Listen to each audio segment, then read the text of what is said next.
쏘는 통 큰 국어. 자, 깡통 국어의 시간이 되었습니다. 자, 깡통 국어에 오신 여러분을 환영합니다. 자, 여러분에게도 제가 반가웠으면 좋겠습니다. 아, 또 어쩔 수 없이 깡쌤을 봐야 돼. 혹시나 만에 하나 저를 보는 게 좀 괴로우시다면 그냥 보는 건 뭐 이렇게 고개 돌리시고 뭐 그냥 들어주셔도 되니까 어쨌든 이 시간 시작하셨으니까 끝까지 깔끔하게 마무리 잘 하시기 바랍니다. 자, 그럼 이번 시간 저 깡쌤이 여러분들을 위해서 통 크게 쏠 우리가 이번 시간에 공부하게 될 작품을 보여드리도록 하겠습니다. 자, 이번 시간에 여러분이 공부하실 작품은요. 짜자잔 짠짠 삼포 가는 길이라는 제목의 소설이 되겠습니다. 자, 삼포 가는 길. 뭐 이제 우리가 이런 제목을 딱 보면 삼포가 어디지 찾아볼까 검색할까 원래 안 그러셔도 되는데 가끔가다 공부하시면서 약간 새길로 빠지시는 분들이 있어요. 근데 사실 저도 그렇거든요. 저도 뭐 제목에 뭐 어디 가는 길 하고 뭐 이렇게 지명 같은 게 나오면 실제로 소설들 중에 실제 그 장소, 실제 지역을 그 배경으로 하는 소설들이 꽤나 많기 때문에 찾아봅니다. 그래도 뭐 제가 아는 곳은 아니지만 어느 지역이구나 라고 하면은 이제 뭐 머릿속으로 뭐 이제 상상하는 게 좀 더 현실감이 있기 때문에 자, 그런데 여기 삼포 가는 길의 삼포는요 검색하실 필요 없습니다. 왜? 실제로 존재하는 곳이 아닙니다. 작가가 이 작품을 만들기 위해서 만든 가상의 공간. 하지만 가상의 공간이지만 이 삼포라는 곳이 뜻하는 상징적인 의미는 매우 중요합니다. 자, 삼포 가는 길이야. 자, 삼포도 아니고 삼포 가는 길이니까 그럼 여러분이 한번 상상해 보세요. 뭐 여러분 중에 나 이 작품 알아 뭐 하시면 어쩔 수 없는데 만약에 이 작품을 읽어보지 않은 분들이라면 삼포 가는 길이니까 이 이야기 속에 삼포가 나올까요 안 나올까요? 그러니까 결국에 뭐 여기 인물들이 나오겠죠. 소설이니까 결국 그 소설 속의 인물들은 삼포에 도착을 하는 내용이 나올까요 안 나올까요? 나올까요 안 나올까요? 안 나오죠. 왜냐하면 이 소설은요. 이제 삼포가 가지고 있는 삼포라는 가상의 공간이 가지고 있는 상징적 의미도 중요하지만 결국 이야기의 시작과 끝, 시작부터 끝까지는요. 어디서 이루어진다? 삼포 가는 길에서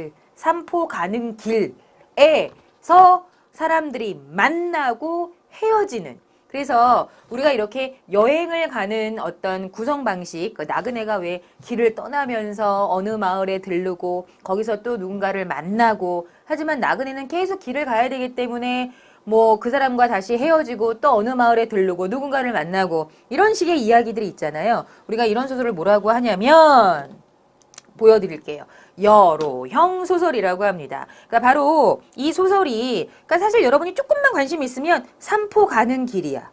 그럼 이거는 삼포 도착하는 게 중요한 게 아니라 삼포라는 곳을 가는 동안 뭐 주인공이 있겠지. 뭐 그 주인공을 중심으로 해서 뭐 이제 만나게 되는 사람들, 보게 되는 경치, 뭐 이런 것들 겪는 일들 이런 걸 다룬 소설이지 않을까라는 생각을 얼마든지 해볼 수 있다라는 뜻입니다. 그리고 그 내용이 맞고요.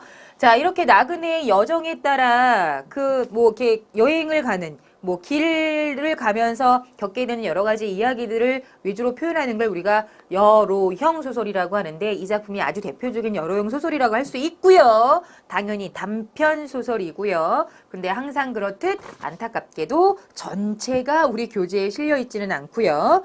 자, 그래서 제가 아까 이 삼포가 굉장히 그 가상의 공간이라고 말씀을 드렸잖아요. 실제 존재하는 곳은 아니다. 대신 그 삼포라고 하는 그 지명이 가지고 있는 그 공간이 가지고 있는 상징적 의미는 되게 중요하다고 했는데 일단 성격을 보시면 사실적이고 그러니까 비록 가상의 공간이긴 하지만 굉장히 구체적입니다. 그리고 실제로 일어날 법한 그러한 이야기 그리고 현실 비판적이라고 했습니다. 그럼 여기서 말하는 현실이란 도대체 어떤 현실을 비판하고 싶은 것이냐. 자, 이 소설의 배경은 1970년대를 배경으로 하고 있습니다. 1970년대. 뭐 1970년대를 배경으로 하는 소설들이 많아요. 우리 교재에도 보시면 뭐 1970년대 뭐 난장이가 쏘아올린 작은 공 뭐 이런 작품들을 해서 1970년대면 우리가 한창 좀 잘 살기 위해서 산업화, 도시화 그래서 굉장히 으쌰으쌰 하면서 근데 그렇게 해서 모두가 다 잘 살게 되었으면 모두가 행복하게 다 잘 살게 되었으면 문제가 없겠지만 그런 산업화 도시화로 인해서 뭐 자연이 황폐화되고 그 다음에 인간 소외 사람들 사이에 정이 없어지고 사랑이 없어지고 물질적 가치를 최우선하고 뭐 이제 이런 어떤 부작용들도 생겨났다라는 거죠. 그러니까 비판이라고 했으니까 그런 부작용에 대한 비판. 그러니까 이 소설에는 그런 여러 가지 문제점 중에서 특히 어떤 문제점에 대해서 이야기하고 있는지 한번 찾아보시고 주제는 여기 나오네. 고향상실과 소외의 쓸쓸한 삶이라고 했는데 고향상실. 고향상실. 그러니까 사실 여기 아이고 제목이 없구나. 그 산포 가는 길에서 산포가 뜻하는 것은 여기에 등장하는 어떤 인물의 고향입니다. 그래서 10년 만에 10년이면 강산도 변한다. 근데 요즘은 아닌 것 같아요. 그러니까 진짜 옛날에는 아유 10년이면 강산이 변하지. 그러니까 옛날 기준으로 봐도 주인공이 10년 만에 가니까 아 이거 뭔가 고향이 좀 변했을 것이다 라는 짐작이 되죠. 근데 요즘 기준으로 보면 아유 10년이 뭐야. 뭐 요즘 뭐 1년 2년만 지나도 뭐 건물 하나 뚝딱 들어서고 뭐 도로가 뚝딱 생기고 뭐 산이 없어지고 막 그러는데 지금 기준으로 보면 어유 10년이면 뭐 변해도 뭐 12번도 변했겠다. 뭐 이렇게 약간 과장 못해서 10년 만에 이제 그 인물이 산포라고 하는 고향을 찾아가려고 하는데 변했다라는 거지요. 그래서 결국에는 산포를 가려고 하다가 가는 길이니까 하려고 하다가 그럼 나 어디로 가야 되지? 뭐 고향을 가도 내가 알고 있는 내 기억 속에 그 고향이 아니라면 내가 고향을 가는 게 별 의미가 없잖아 라고 해서 고향 가는 걸 이제 포기하는 것처럼 나와요. 그런데 이게 고향 상실, 잃어버렸구나 라고 하는 그래서 거기서 오는 쓸쓸함, 소외 이런 것들이 바로 이 소설의 주제. 그러니까 1970년대에 사람들이 도시로 옮겨가기도 했지만 그래서 사람들이 많이 고향을 버리고 떠나잖아요. 그런데 고향은 그러면 계속 그냥 그 모습 그대로 뭐 언제든 돌아와 내가 반겨줄게 그러고 있느냐? 아니라는 거죠. 그러니까 우리가 소위 생각하는 고향이라고 하는 건 뭐 농촌, 산촌, 어촌 이제 이런 시골을 보통 생각을 하는데 그런 이제 고향도 이제 변화의 물결에 휘둘리게 되는 거지요. 그래서 이제 그런 고향, 그러니까 고향의 어떤 옛 모습이 좀 변해버리면 뭐 저도 그런 경험이 있지만 뭐 이렇게 발전해서 좋긴 좋은데 그래도 왠지 고향은 왠지 언제든 내가 힘들 때 가서 나를 포근히 나를 이렇게 반겨주는 곳이기 때문에 사람 욕심일 수도 있는데 변하지 않았으면 좋겠다라는 생각 오히려 변하는 것이 낯설게 느껴져서 우리 고향 아닌 것 같아 해서 괜히 마음이 울적해지고 쓸쓸해질 때가 있잖아요. 그런 걸 비판하고 있습니다. 너무 지나친 발전으로 인해서 사람들이 마음속에서 고향을 잃어가. 그래서 외로워, 쓸쓸해져. 이런 것들이 산업화 도시화의 부작용 중에 하나다라고 하는 게 바로 이 작품에서 말하고자 하는 바입니다.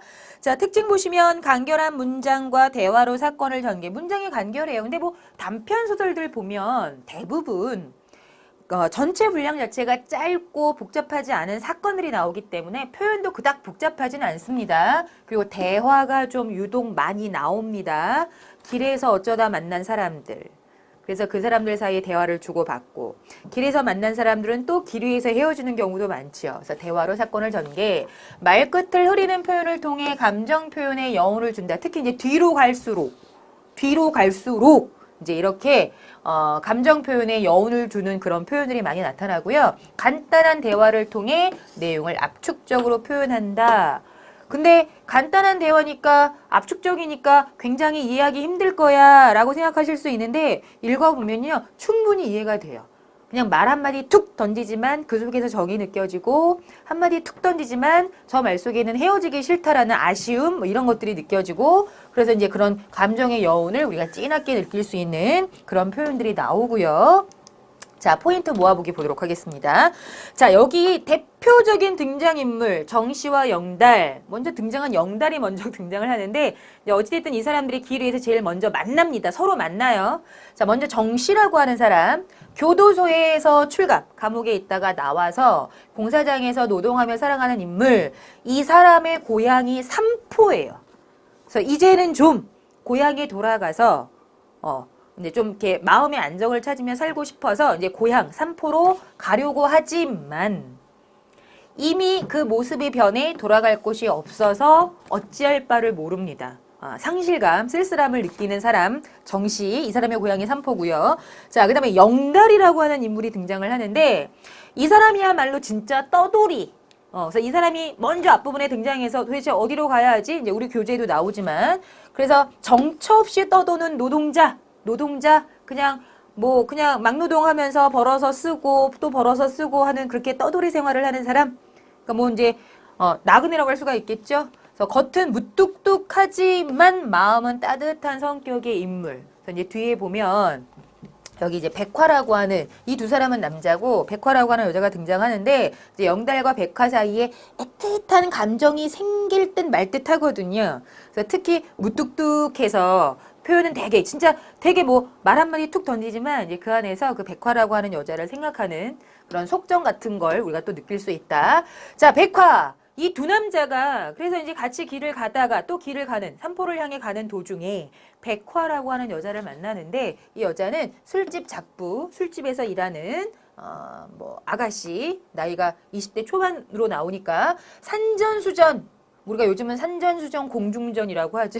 산전수전을 딱 겪으면 이 어린 나이에 술집, 그러니까 세상을 살아왔지만 인정 많은 마음씨만큼은 버리지 않은 여인이다라고 해서 이제 앞에서는 막 이 두 남자가 자기를 잡으러 온 사람인 줄 알고 약간 적대감을 갖지만 같이 길을 가면서 이 두 사람에게 되게 고마움을 느끼고 마지막에 이제 이 영달이라는 사람이 이 백화가 이제 고향 자기 집으로 가려고 한다고 하니까 뭐 차표랑 이렇게 먹을 것을 좀 이렇게 사서 주거든요. 그래서 거기에 감동해가지고 자기 이름을 가르쳐 주면서 이렇게 눈물을 글썽이는 장면이 나오는데 저는 개인적으로 그 장면이 참 좋아요. 이 산포 가는 길에서 앞부분은 약간 좀 쓸쓸하고 삭막함이 느껴지는데 그 마지막 기차역에서 헤어질 때 이 백화가 자기 본명을 간단하게 가르쳐. 그러니까 그 대화도 결코 길지 않아요. 진짜 간결하게 압축적으로 여운 있게 그런데 이제 그 마음이 충분히 느껴지도록 잘 표현이 되어 있어서 저는 개인적으로 그 백화하고 이제 영달하고 이렇게 헤어지는 그 장면이 짧지만 굉장히 저는 개인적으로 감동받고 좀 좋았던 장면인데 마음씨 따뜻한 이제 그런 모습이 잘 나타나 있다라고 보시면 됩니다. 자, 등장인물의 심리 변화 짧지만 심리 변화가 느껴진다라는 거죠. 먼저 영달, 특히 백화에 대한 연민. 그러니까 앞부분에는 이 영달이 이미 그 전에 다른 곳에서 이런 백화와 같은 술집에서 일했던 이제 아가씨와 살았던 적이 있기 때문에 그리고 워낙 본인 자체가 한 곳에 붙박이로 살지 못하다 보니까 이렇게 쉽게 남한테 정을 주려고 하지 않는 그런 사람인데 짧지만 그 백화와 같이 길을 가면서 백화에 대한 연민 그리고 둘 다 그렇게 힘들게 살아가는 동병상련의 감정을 느낌. 그래서 결국에는 굉장히 무뚝뚝한데 백화를 떠나보내며 아쉬움을 느끼게 되는 그런 심리 변화. 자, 그 다음에 정 씨는 이제 이 세 사람 중에서는 제일 유일하게 목표가 있는 사람이에요. 나 고향으로 갈 거야. 비록 고향을 떠나 10년 동안 뭐 이렇게 살았지만 나 이제 뭐 감옥에서 배운 기술도 있고 하니까 나 고향에 가서 살 거다. 뭐 그 고향이 뭐 크고 화려하고 뭐 그런 곳은 아니지만 내가 거기서 이제 마음의 안식을 취하고 싶다. 그래서 이 사람 중에 뭐 오히려 뭐 목표도 있고 막 그랬던 사람인데 우연히 기차역에서 어떤 할아버지를 통해 산포 변해버렸어요 라는 말을 듣는 순간 고향 상실감을 느끼면서 영달과 똑같은 처지가 된다라는 거죠. 그렇게 변해버린 고향에 내가 가서 뭐 하겠어. 그러니까 갑자기 그래버리니까 갈 곳이 없어져 버린 겁니다. 처음에는 영달만 갈 곳이 없었는데 이 정 씨도 산포가 변해버렸다는 말을 듣고 갑자기 그 마음의 상실감. 그래서 이제 나는 어디로 가야 되지? 라는 이제 그런 생각을 하게 되는 거죠. 자, 백화. 굉장히 어린 나이부터 이렇게 술집을 전전하면서 고생을 많이 했기 때문에 자신의 마음이 좀 닫혀 있었는데 이 두 사람을 통해서 고마움을 느끼면서 자신의 마음을 열게 된다. 그리고 백화 또한 얘기해요. 그러니까 이제 좀 다리를 다쳐갖고 영달의 등에 업히게 되거든요. 그러면서 이제 굉장히 등이 뭐 따뜻하다, 넓다, 영달에게 애틋한 감정을 느끼게 되고 이제 두 사람에게 고마움을 느낀다. 그러니까 이제 좀 고생을 많이 해서 마음의 문이 닫혀 있어서 그랬지 이제 그 따뜻한 마음씨만은 잃지 않고 있었기 때문에 이런 고마움도 느낄 수 있었다라고 보시면 되겠습니다. 세 사람의 심리 변화. 자, 그 다음에 이제 중요한 게 제목, 삼포. 이 삼포라는 작가가 만든 가상의 공간. 근데 이게 뭐 진짜나 가짜다라는 건 별로 중요하지 않은 것 같아요. 왜 우리 각자 자기 마음속에 고향이 있잖아요. 요즘 어린아이들한테는 너 고향이 어디냐 그러면 네 무슨 산부인과요라고 얘기한대요. 좀 슬프죠. 전에 제가 우연히 텔레비전에서 어떤 아파트 광고를 본 적이 있는데 그 아파트 광고가 좀 인상적이었던 것이 이제 아이들의 고향이 되고 싶다. 따뜻한 고향이 돼주고 싶다. 그러니까 어른들은 대부분 이제 고향이라고 하면 그래도 뭐 대부분 좀 산이 있고 들판이 있고 물이 있고 이제 이런 모습들을 갖고 있는 경우가 많은데 요즘 아이들은 진짜 맞잖아요. 산부인과에서 태어나고 주로 사는 곳이 뭐 아파트나 이런 뭐 이렇게 집이 밀집되어 있는 지역이다 보니까 이제 뭐 넓은 들판 산 이런 게 이제 고향으로 떠오르지 않잖아요. 게다가 요즘 아이들은 시골집도 아예 없는 아이들이 있어서 뭐 캠프나 가야 뭐 산이 있고 강이 있네 이제 이러다 보니까 그 아파트가 이제 거기에 착안을 해서 이제 그 어떤 따뜻한 고향을 느낄 수 있는 아파트를 만들고 싶다 해서 뭐 아파트 내 뭐 정원도 있고 뭐 이렇게 샘물도 흐르게 하고 뭐 이제 그런 광고를 보고 그래. 지금의 아이들이 나중에 어른이 되면 사실은 이런 작품도 감동을 못 받을 수 있겠구나. 고향이 뭐야? 난 산부인과에서 태어났는데 나 뭐 그냥 아파트에서만 살아서 뭐 산물 뭐 이런 기억이 없어. 그럼 그것만으로도 굉장히 감정이 좀 삭막하겠다. 그래도 뭔가 좀 정겨운 어떤 그런 풍경을 고향의 모습으로 기억하고 있는 사람들에게는 여기 삼포라고 나와 있지만 이 삼포 자리에다가 뭐 내 고향 어디 이거를 얼마든지 대입시켜서 상상할 수 있다라는 거죠. 그래서 이 삼포라는 이 지명, 이 삼포라는 곳에 지금 이 정씨가 가려고 하는 삼포라는 곳에 상징적 의미 일단 정씨와 관련해서는 아름다운 어촌마을이에요. 그래서 지금 내가 마지막으로 가서 살아야 할 곳 종착역으로 꿈꿔온 마음의 안식처 그런데 그걸 잃었으니 얼마나 마음이 쓸쓸할까요? 자, 영달에게는 영달하고는 아무런 관련이 없어. 근데 이제 이 사람이 삼포로 간다고 하니까 이제 뭐 사람이 나쁘지도 않은 것 같고 자기도 딱히 목표할 곳이 없으니까 같이 한번 가볼까라고 생각을 하고 있었거든요. 일자리를 구하고 새롭게 정착하기를 희망하는 곳이었어. 근데 이제 이 사람도 그것이 없어져 버린 거죠. 정씨가 안 간다고 하니까.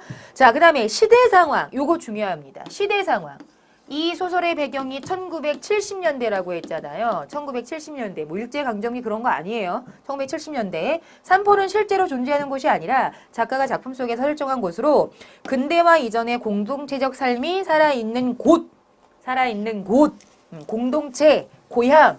내가 가족들과 또는 아는 사람들과 정겹게 살아갔던 곳. 그리고 진짜 뭐 고향까지는 아니지만 좀 오랫동안 살았기 때문에 왠지 마음속에 품고 있는 곳, 언제나 그리운 곳, 뭐 그런 곳을 의미한다라고 볼 수 있고 한자를 직역할 때 한자, 삼포라고 하는 이 지명의 한자가 요렇게 되어 있습니다. 요 삼자가 빽빽할 삼자죠. 무려 나무 목자가 3개나 있어요. 하나만 있으면 나무목, 2개만 있으면 수풀림, 3개가 있으면 빽빽할 삼, 나무가 많이 있는 산이라는 뜻인데 자, 삼포의 의미를 직역하면 바닷가의 숲이 울창한 마을, 경치가 아름답고 인정이 넘치는 고향을 상징적으로 드러낸다. 그래서 그 본문 속에 보면 우리 교재에는 안 나오는 걸로 알고 있는데 이제 자기 정씨가 고향을 얘기하면서 되게 아름다운 곳이라고 얘기를 합니다.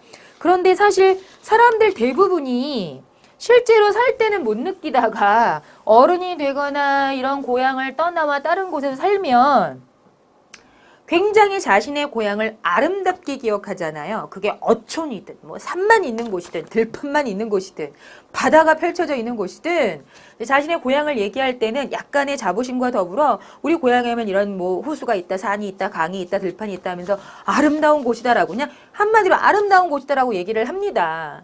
그러니까 이제 누구나 이렇게 생각할 수 있는 그런 상징적인 곳을 의미한다라고 보시면 되는데, 근데 사실 여기는 안 나오는데 여러분 제목에서 또 하나 그 주목하셔야 될 게 있어요. 이 제목이 삼포가 아니죠. 제가 뭐라고 했어요? 삼포 가는 길이라고 했죠. 길. 사실 요 뭐뭐 하는 길, 뭐 어디 가는 길 때문에 이 소설이 여러용 소설이다라고 말씀을 드렸는데 사실 요 길도 되게 중요해요. 길. 삼포도 중요하지만 사실 이 이야기는 삼포를 가는 동안의 이야기를 다루고 있다라고 말씀을 드렸잖아요. 그래서 이 길을 통해 이 세 사람의 만남이 이루어지고 그 다음에 또 모두